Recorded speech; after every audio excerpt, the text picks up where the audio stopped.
بسم اللہ الرحمن الرحیم۔ آج ہم بات کریں گے عشق رسول کے حوالے سے۔ مسجد نبوی کے قریب ایک محلہ تھا جس میں بنو نجار کا خاندان رہتا تھا۔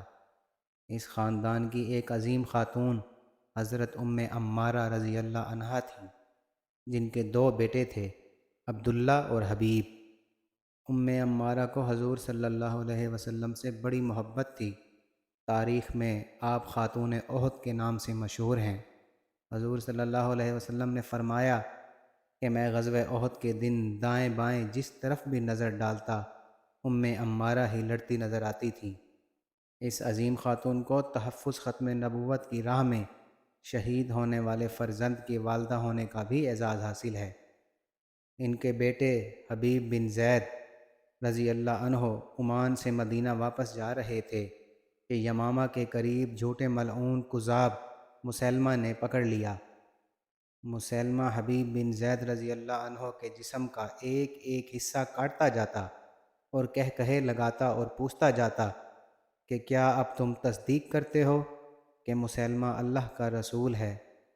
حبیب رضی اللہ عنہ کا ایک ہی جواب ہوتا تھا کہ محمد صلی اللہ علیہ وسلم اللہ کے آخری رسول ہیں۔ اس تشدد کے دوران حبیب بن زید رضی اللہ عنہ کی شہادت ہو گئی۔ آپ قیامت تک ختم نبوت کی راہ میں قربانیاں دینے والوں کے لیے مثال بن گئے۔ عمارہ نے جب بیٹے کی شہادت کا سنا تو اللہ کا شکر ادا کیا۔ عمارہ رضی اللہ عنہ کا اللہ کے نبی صلی اللہ علیہ وسلم سے محبت کا قصہ یہاں ختم نہیں ہوتا۔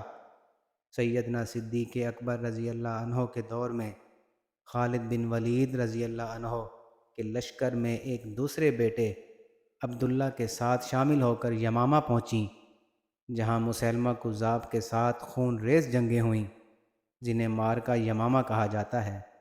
ان جنگوں میں 1200 صحابہ کرام رضی اللہ عنہم نے تحفظ ختم نبوت کی راہ میں جام شہادت نوش کیا۔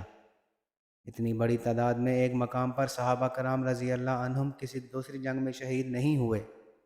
سعودی عرب کے دارالخلافہ ریاض سے 40 کلومیٹر کے فاصلہ پر الجبیلہ میں ایک قبرستان ہے، جہاں ختم نبوت کے لیے شہید ہونے والے یہ جان نثار دفن ہیں۔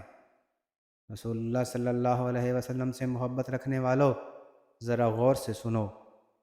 عمارہ اور ان کے بیٹے جنگ یمامہ کے دوران مسیلمہ کذاب جیسے جھوٹے نبی کو تلاش کرتے کرتے قریب پہنچ گئے اور ایک ساتھ وار کیا، لیکن وحشی بن حرب رضی اللہ عنہ کی برچھی نے ملعون مسیلمہ کذاب کو جہنم واصل کر دیا۔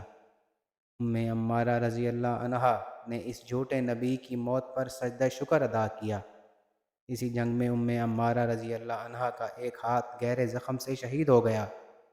حضرت خالد بن ولید رضی اللہ عنہ نے بڑے خلوص سے ان کا علاج کرایا۔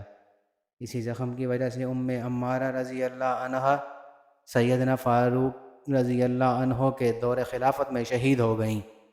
سبحان اللہ، یہ تھا سچا عشق اور یہ تھے سچے عاشق رسول۔